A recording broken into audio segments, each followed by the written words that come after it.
Hello, my name is Ann Théato and welcome to episode 23 of the Psychic Matters podcast. I have a very special guest by the name of Jamila Jamunia, who's joining me. She's a professional spirit guide medium, a spiritual teacher, host of the Spirit Guide show, and founder of something very new that she's just created called the Spirit Guide Society. Jamila, welcome to Psychic Matters. Thank you so much for having me. I'm excited to be here. So tell us, where are you in the world? I'm now in London. I used to live in the Canary Islands, but I'm now in London. Oh my goodness. And what was it like living in the Canary Islands? It was great. Beautiful beaches, sunshine all day long. It never got cold, but I got a little bit bored, to be honest. So now I'm back in a bigger city. Right. Oh my goodness. Welcome back to London. It's a great city. So tell us about the work that you do. What you work in so many different areas, and I've been having a look at your website, which has got some incredibly interesting things on there that I want to explore with you through this interview. But what area of spirituality do you dwell in at the moment, and what are you exploring, and where do your interests lie? Well, I'm mainly focused on mediumship, but I use it in a different way than most mediums would. So I do classic mediumship in the sense of connecting people with their past loved ones, but I also use mediumship to connect people with their spirit guides. And when I say spirit guides, I include beings like angels and ascended masters and deities and nature spirits, etc. This is fascinating. So what's your background? Where have you trained? Is this something that you've been brought up with or you've gone on to explore? How did it come into your life? So I have to start really with where I was born. I was born in Colombia to a birth mother who is indigenous, and a birth father that I don't know anything about, but he must have some African blood. And so I was adopted when I was a baby by my parents who are Dutch, and then I grew up in Germany. And in my mid-20s, I started being interested in my roots, specifically my indigenous roots. And so I started researching shamanism, found what is called neo-shamanism or core shamanism, basically a westernized version of indigenous spirituality. Started reading a few books about that, and then I had a really profound experience with one of my spirit guides that physically appeared in my bedroom in the middle of the night. And that really set me on my spiritual path, because that was something that I just couldn't explain. My brain was like, there was no way I could rationalize that in any way. And so I started exploring that. So I started my spiritual journey in the direction of shamanism, neo-shamanism. And then over the next 15 years, so this happened in 2000 until 2015, I had irregular visits from spirits in physical form, but I never knew what to do with it. I didn't know I was just like, okay, that was kind of part of my life, but it was just, part of my life. But otherwise, I just lived my life. I went to college, all these things. And then later in 2015, things started developing in the sense that I started getting messages from these spirits that I would see, or even if I didn't see them, let's say I was somewhere having a drink with friends and suddenly I felt like really drawn to a person on the other side of the room, and I would feel the air get thicker around me. And by that time I already knew, okay, there's something happening on a spiritual level. And then I would get messages.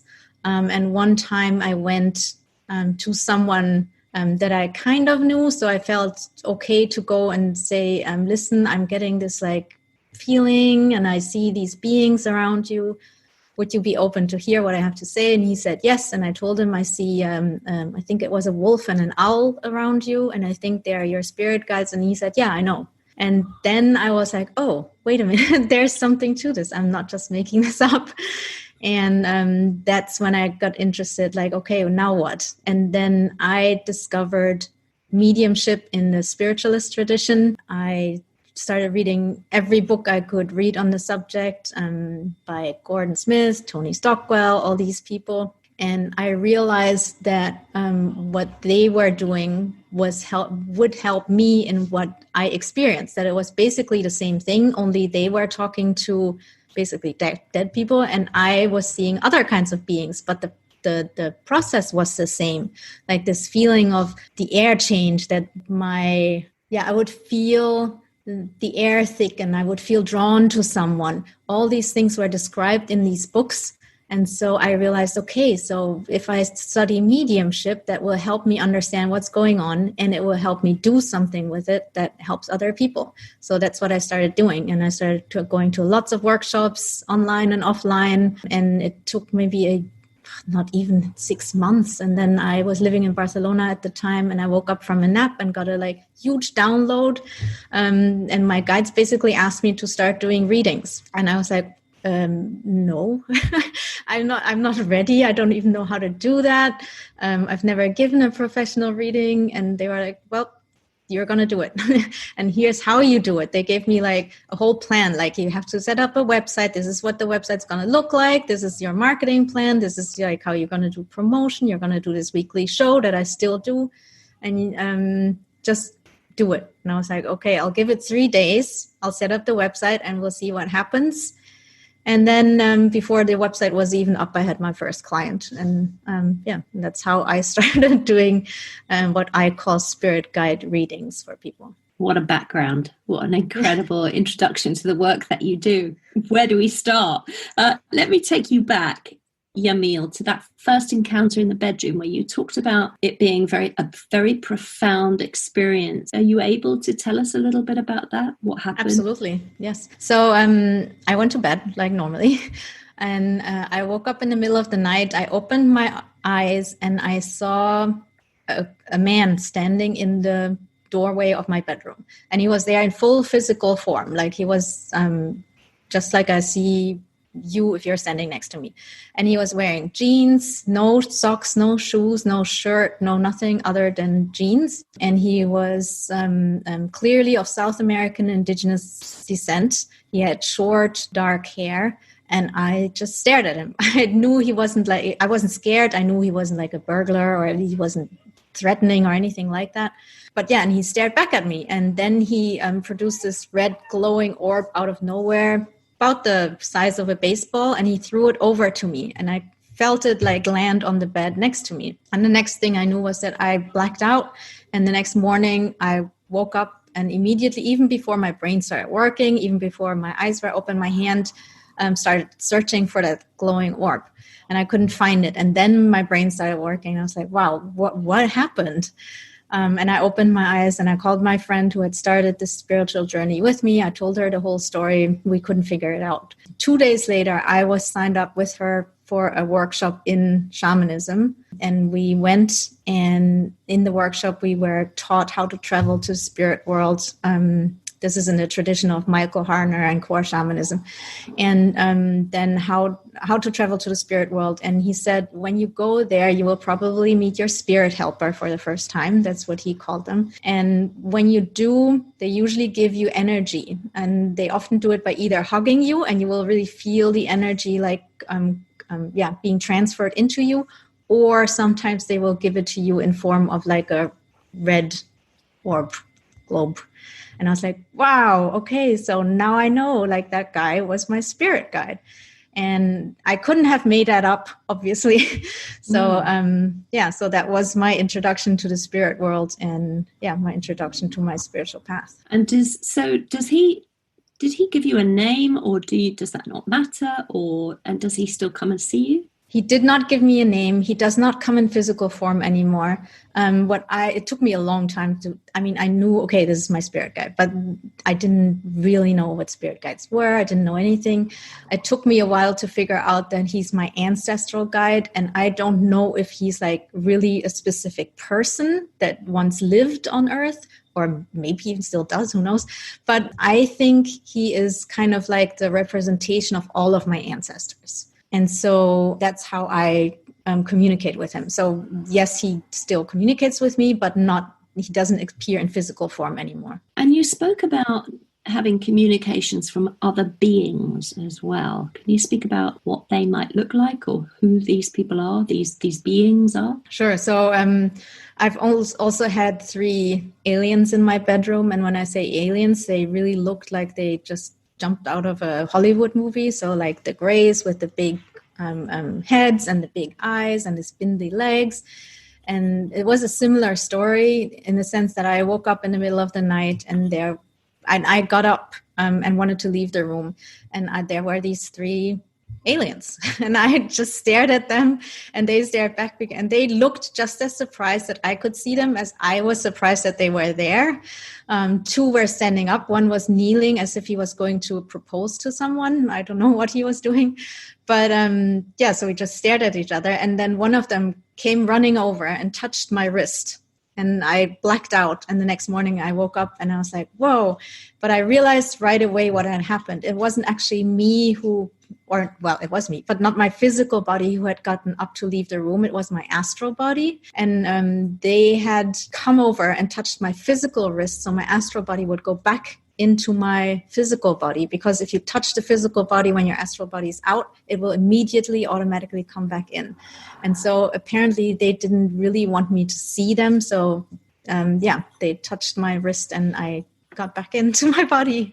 And that was that story. So that was that. And then I saw kind of like a troll-like being, but a nice one, wasn't unfriendly or anything, that literally popped out of the earth in front of me in Spain and ran around in circles and then disappeared again. I saw elves in the woods and they showed me a different world, kind of like it opened up as if I suddenly I don't even know how to say it. It was as if they opened a door to a different dimension. And I saw like that everything became golden and everything became like this elven world. And the floor started to become golden and the trees became golden. And it was really interesting. In that moment, I thought, oh, that's where the stories of El Dorado come from, like the golden city. It's not like a physical place. It's more like in a different dimension. And so, I've had these encounters with all kinds of beings that popped up once or twice. And over time, I learned that basically my guides were teaching me about these different types of spirit guides that exist and that have worked with shamans, mediums, priests, witches, whatever, other spirit workers throughout history and different cultures. And they wanted to basically make me aware of these different types of guides that exist and that people work with. And that's why each of them appear to me in physical form once or twice. And I know you've done something very special with the information that you've got here, because you've written it down and you've written a book. And your book is called The 7 Types of Spirit Guide, How to Connect and Communicate with Your Cosmic Helpers. Right. Can you tell us a little bit about that book without giving the content away? Sure.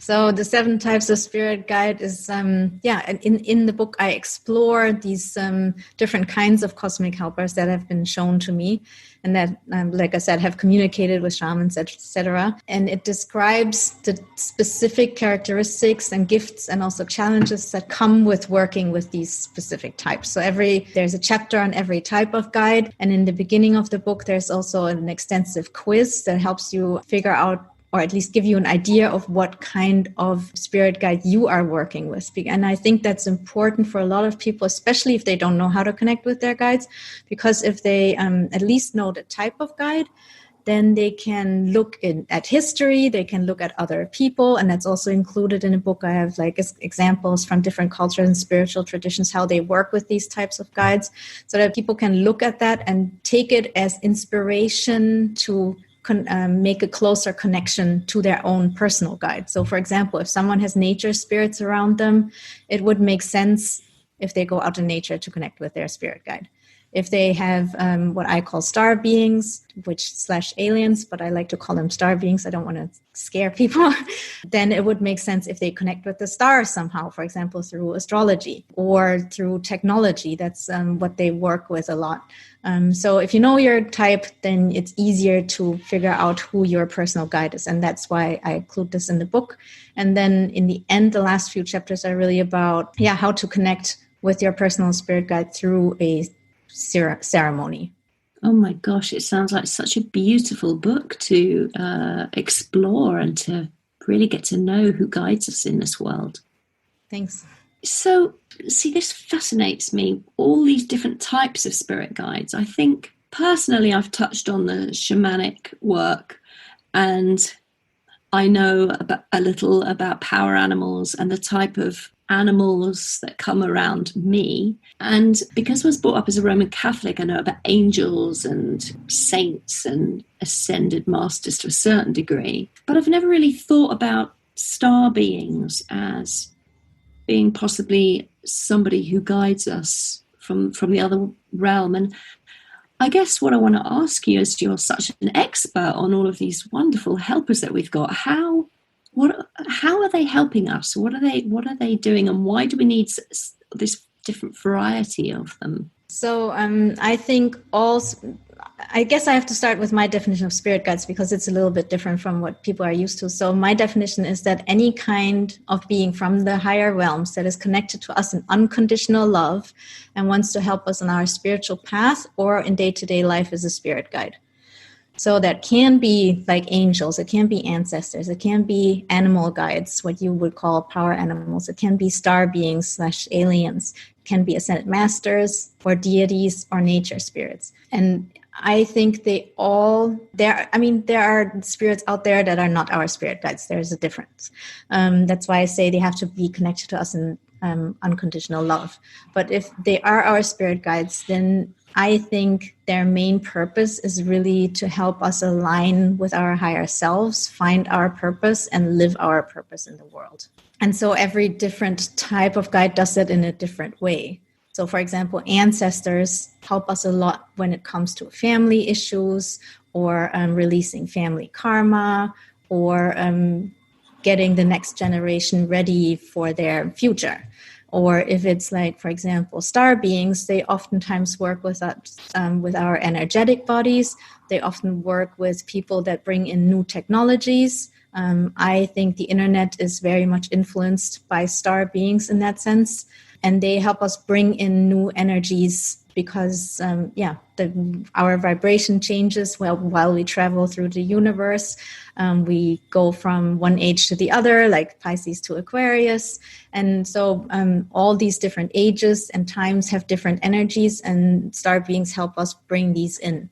And then, for example, nature spirits help us to relate to our environment. They help us keep the environment clean, these kinds of things. So they all have their specialties. And when we find out which kind of spirit guide we have, what type, then that also says a lot about our purpose in this lifetime. So like I said, nature spirits are a good example, because then if you work with nature spirits, you're probably someone who's concerned about the environment, who likes to be outside in nature.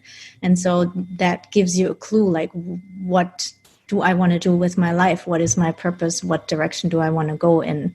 Where do I want to spend my energy and time? And can we have more than one type of spirit guide working with us at any one time? In my experience, we all have a few, so 2 or 3 that are with us our entire lives, and sometimes even several lifetimes.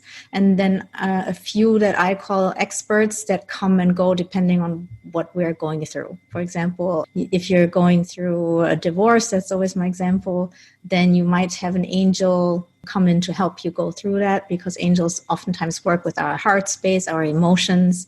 And so they help us go through it. And then once we're done with that and we're okay again, then they leave.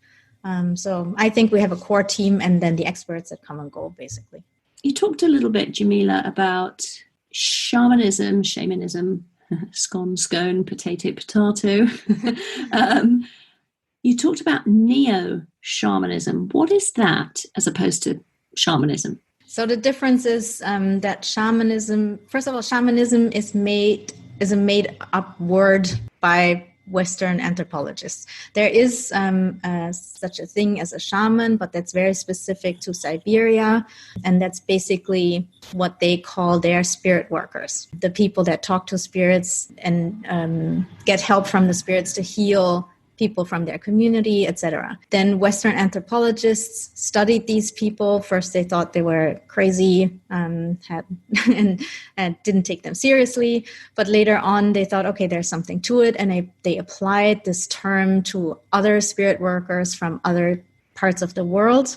And basically now we have this label. But when it comes to the shamanism that most Western people know, it's neo-shamanism because it is something that people like Carlos Castaneda and Michael Harner and all these people that went to indigenous people, studied with them, and then came back, they changed it and made it something like a westernized form of core elements from various indigenous cultures. And so I like to make the difference just to be mindful of the original indigenous spiritual traditions, because what we do today as neo-shamanism really doesn't have anything to do with the traditional spiritual traditions. So, I like to make that distinction. Not saying that it doesn't work. I totally think it does. But we need to separate that. Interesting. And you also spoke there a little bit about, you said that your guides asked you to do professional readings. So how did they communicate that to you? Well, that came in, like I said, I was one afternoon, I woke up from a nap and I basically got this huge download. Like it was, almost like a voice. It wasn't really a voice, but it was almost like a voice that basically said, okay, Jamila, you're ready. Start doing readings. Yeah, that's how it happened. And I was really surprised because I didn't think that was something I wanted to do or thought about doing or anything like that. Yeah. But you have such faith. You just said, okay, I'll go and do it then. You didn't have any fear or lack of courage? Or fear is not the right word, but I definitely struggled with it. I was a little bit like, no, I'm not going to do that. I have a business and it's not going that well, actually. I have enough to do. I don't want to. But it was like, yeah, you have to, kind of like, it felt like a push. Go do it. And so, yeah, I did it and it worked out well, thank God. See, to me, you seem so self-assured and so full of all of this knowledge of not just modern day, but like ancestral and indigenous spirituality that sort of seems to run through your veins without a single doubt in your mind. What about when you were growing up? Did you talk about that with people? I know that you shared with us that you were adopted. Did you talk to your family growing up about your gifts? Did they accept it? No, I didn't talk about it at all. My family, where I grew up in my family, they are always very supportive of anything I do, but they are not into like spirituality. They are very much scientific. And so I didn't grow up with this at all. And so for me, when this whole world opened up, it was a big surprise. But even when I actually started seeing spirits, which was only in my mid-20s, I only talked to people that I knew were into this or had similar experiences. And I also actually didn't feel the need so much to talk about it because it felt kind of natural, even though it's a little bit hard to explain. I definitely think that I had something to do with this whole topic in other lifetimes because, like you said, it feels natural. It feels like I'm just remembering. It's not new. So, I didn't talk to a lot of people in the beginning. Absolutely not. That really just came over the last few years when I started studying mediumship. Yeah, because it does. It seems to run through your veins. And like I'm saying, there's no doubt with you. Whereas I've already said I was brought up as a Roman Catholic, and of course it's a religion of guilt at times. It's a beautiful religion and it's certainly got its place. But I know that I was made to feel quite guilty for not following the rules that were laid down for me because I thought in a different way. And so within me, because as a child I was always too afraid to say, what I really felt or what I really saw, what I really knew, because I knew that that would be so doubted, and I'd probably get a cuff around the head from my mother. Don't be an aegis, would you stop it? And so then you're frightened to say anything, whereas with you it's so beautiful talking to you, because as I sit and I watch you, you sit within this beautiful power space, so sure in the knowledge of who you are and what you're about. It's really quite I feel like I feel like I'm next to a very sacred, holy person. Oh. Yeah, not like religious holy, you will bless me. Yeah. not that I'm in awe of you, but I'm just so interested in the power that you automatically exude from who you are, from knowing who you are. I think this has to do with the fact that I very much feel that I have found my purpose in life. I didn't always have that. Growing up, I always felt like there is something, like I have a mission, but I didn't know what it is. And I for most of my life, I've tried to figure out what it is. And I just went through the motions, did the usual things just because I didn't know what else to do, but it never felt right until I started this spiritual journey. My spirit guides started showing up and started basically showing me, okay, this is what we want to teach you. This is what we want you to talk about. This is what we want you to do. And it's also, I want to say, it's not like they give me instructions and I just do whatever they say. I see them more as friends in the sense that they give me advice, give me tips, inspire me. And that really helped me to find my own path. And so now I do feel like I am aligned with myself, with my higher self, with me, with who I really am on the inside. Yeah. Yeah, and that's a really powerful place to be, isn't it? It's beautiful. Yes. You're also, Yamila, the host of the Spirit Guide show. Tell us about that.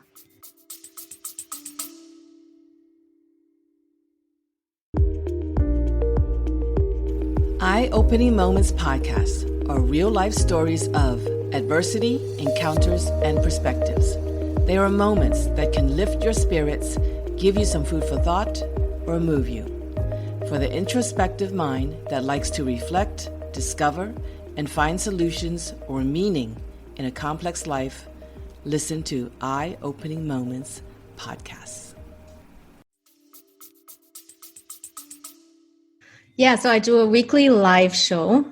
People can come and join me live. And what I do is 20 minutes of talking about a topic, anything to do with spirit guides. And then I do 20 minutes of mini readings. So I connect people with their spirit guides live and give them messages. And then the last part of the show is Q&A. So when people have questions about spirit guides, like how do I connect with them, or how many spirit guides do we have, and these kinds of things. And then I answer these questions. And it's super fun. I love doing it. Yeah. Where do you broadcast that? Is that on Facebook or YouTube? Yeah, so I do it on Crowdcast, but it's automatically also broadcast to YouTube and Facebook. Wonderful. So if people want to have, what day do you do these shows? Saturdays. So on Saturdays, so it'll be going out UK time, because you said you're in London. So what time does that go out? 5:30 UK time. So folks, Saturdays, 5:30 p.m. UK time. If you go to Crowdcast or YouTube or Facebook, look up Yamila Yamunia, and she will give you some answers to your every question you have about your spirit guides. Yamila, you also are the founder of the Spirit Guide Society. Do you want to say a little bit about that too? So Spirit Guide Society is something that I will be opening up again in mid-November, and it's for people who want to work with their spirit guides to create the change in the world they want to see. Because I believe we live in times that require each and every one of us to really step up and shine our light and really be aligned with our purpose and create the change we want to see. And in Spirit Guide Society, we will do a monthly Spirit Guide ceremony during which we connect with our guides and ask for their advice and their help to live our purpose. And then throughout the month, we work on that in practical ways to really bring that into our lives and make that change. How beautiful. Would it be terribly cheeky if I said to you, what spirit guides do you see for me? Is that putting you too much on the spot? No, that's fine. I just need a second. Oh, excited.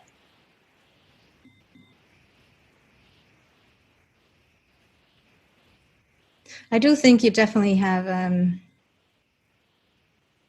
you have a star being around you that is working with you.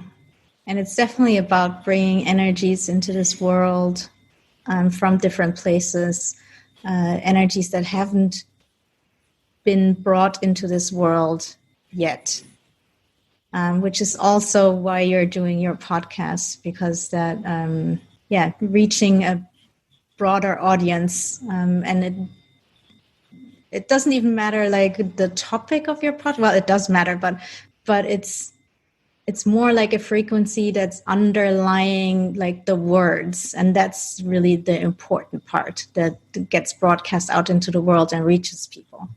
And that's what that guide is working with you on. Well, it's very interesting you should say that, Yamila, because I haven't really told this to many people. So I'll just tell you, don't tell anybody else.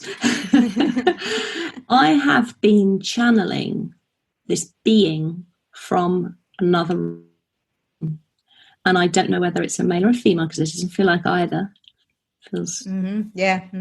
I can't tell you whether it's masculine or feminine because it doesn't feel either of those things. And he's just he. I'm calling it a he, and it, they, my beautiful star being, as they will now be known, is channeling all this information to me from just about how the universe is structured, what time is all about, how we all interact and fit in with each other, and why we're born, our purpose. I mean, extraordinary information. So I'm channel very little at a time, maybe 20 minutes I channel through me, and then I tape it. And so I'm starting to put together a book of all this unique information that's coming through.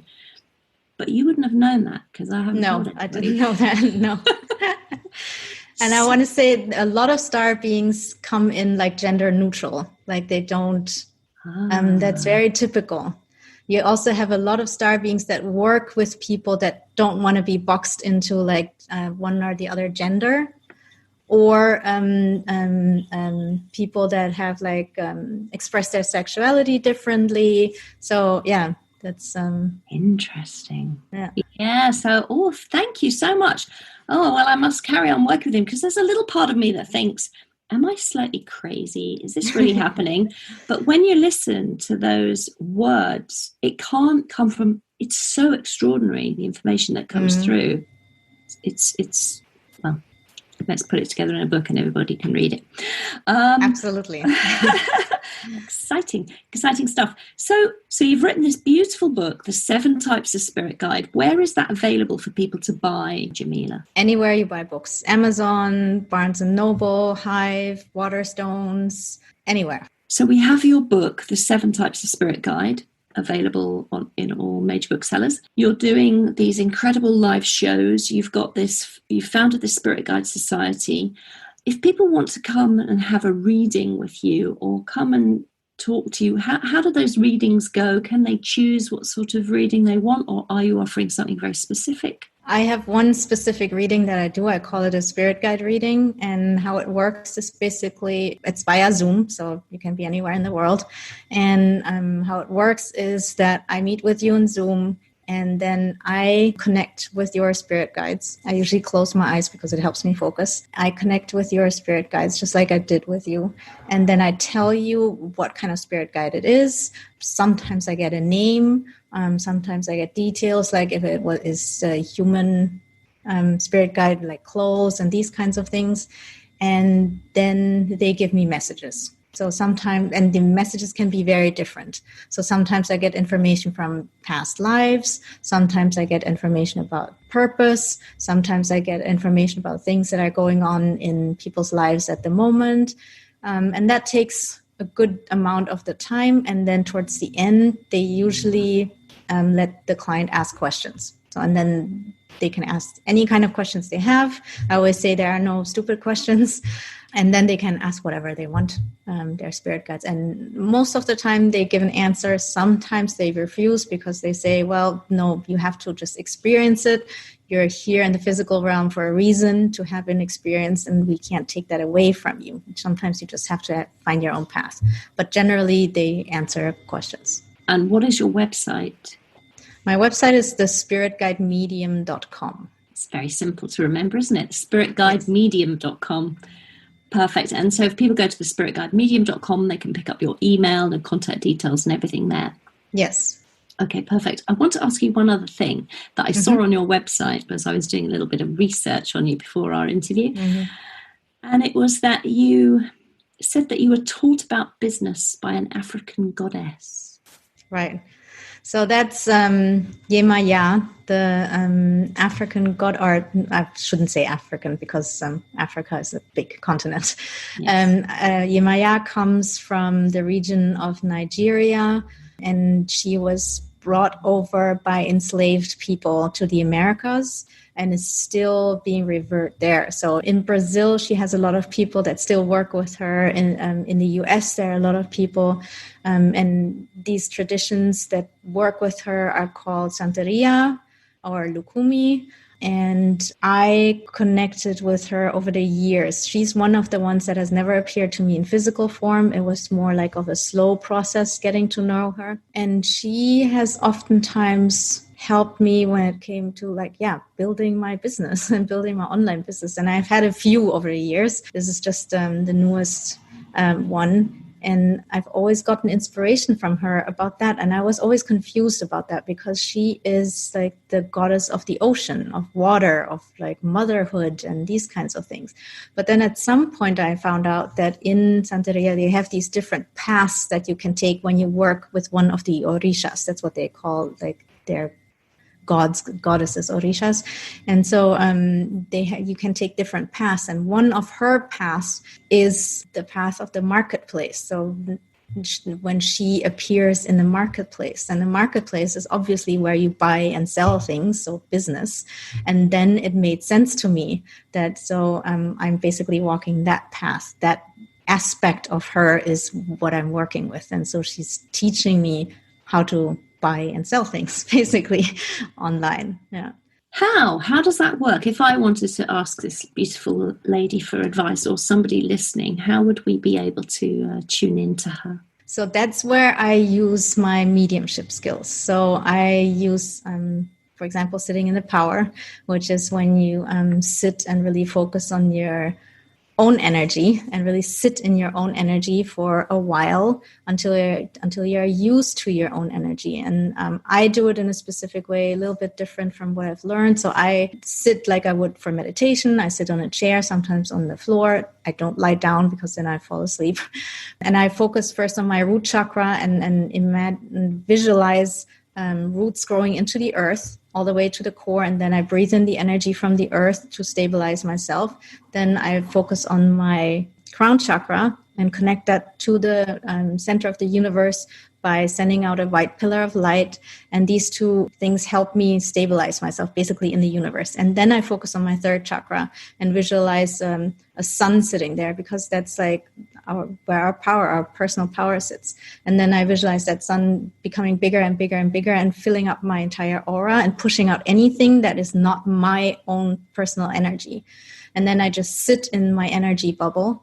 And that's important because if you don't know what your own energy feels like, you can't feel the energy of your spirit guide coming in. And most of us have never done that. So that's the first thing I usually teach people. And then I ask my guide to come in, basically step into my aura, into that sacred space that I created. And then I feel the energy change because another being just stepped into that energy field. And then I start communicating. And if someone wants to try that, you can start by just feeling that energy change. How does that affect you? Like, do you get really hot? Do you get really cold? Does your nose start itching? Each spirit guide has a different calling card, so to say. And once you figure out the calling card, then you can start asking yes and no questions. For example, you ask the question and then you tell your guide, okay, step into my aura so I can feel your calling card if it's a yes. If it's a no, then stay outside. And then from there, once you master that, then you can start asking more open-ended questions, because by then you trust your guide, you know what they feel like, you know when they're around, like you can almost physically feel it. And that's how I communicate with my guides. Oh, that's such a fantastic exercise. Thank you so much for sharing that with everybody. I know, for one, I'll be trying that later on. Thank you so much. And you also mentioned you're a teacher. Have you got workshops coming up, or what sort of things are you teaching? Yeah, I have a course. I did it live a few times. It's now available on my website as a recording, and that's basically teaching people how to communicate with their spirit guides.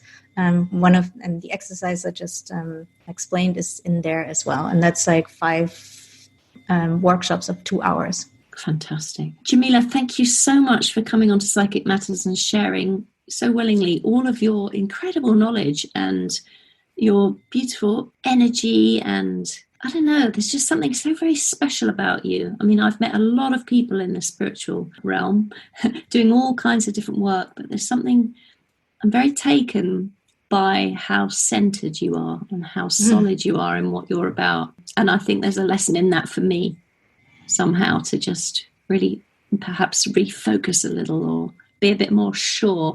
I think we walk through this world, perhaps you don't, but I think there are many of us who have these spiritual gifts, and we walk through the world almost apologizing for having them. Like, gosh, I hope it's okay to offer this to you, instead of being very strong and solid, because there's so many skeptics out there, and there's so many people who don't believe that what we do is real. Right. And so I think I'm tying myself up in knots here. I really know what you're saying. And I think it's important. Like I said earlier, I think this is the time that we all need to step into our personal power and really be who we are. No excuses. It doesn't matter if someone thinks we're crazy. Well, because that person isn't for us anyway. We don't really want to be with a person like that, because it just doesn't match. So it doesn't matter. So yeah, I definitely think we all need to step into our power. Wonderful. Your book launched on what day? October 13th. So it launches October the 13th. So I think this podcast is going to go out slightly after that date. So hopefully it will have made the #1 best-selling list by then. But I want to wish you all the very, very best with that book. And I think it's going to touch an awful lot of people. And really help them to explore all the different types of spirit guides that we have, because we do just think we've just got 1 or 2. I don't think I've ever really considered that we've got all these different types of guides, and they can help us in a myriad of different ways. Yes, I definitely think so. And I think also it's important that we start looking not just at the spiritual traditions that we know, and which is important, obviously, but also look at other spiritual traditions and bring their knowledge into our own consciousness without appropriating, obviously, but because it just makes us richer. Beautifully put. Absolutely. Jamila Jemunja, thank you so much for joining me on Psychic Matters. Thank you so much for having me. It was super fun. Jamila Jemunja, what a fascinating lady. Please do buy her book, The 7 Types of Spirit Guide, and find out who is in your spiritual support team. If you missed anything during this episode, or you want to look up a URL or a link to some of the things that were mentioned, head over to my website, anntheato.com, ANNTHEATO.com, and you can pick up the show notes, which includes a full transcription for this and all the episodes so far, plus all the resources. And if you love this podcast, please can I ask you to write an honest review on Apple iTunes. It takes just a couple of minutes, and it will really mean a lot to me. All you have to do to write a review is head over to Apple Podcasts, search for the Psychic Matters podcast, and scroll down until you see the purple text that says write a review. Meanwhile, thank you for being a fantastic listener, and wherever you are in the world, please know I appreciate you so very much. My name is Ann Théato, and thank you for listening to Psychic Matters.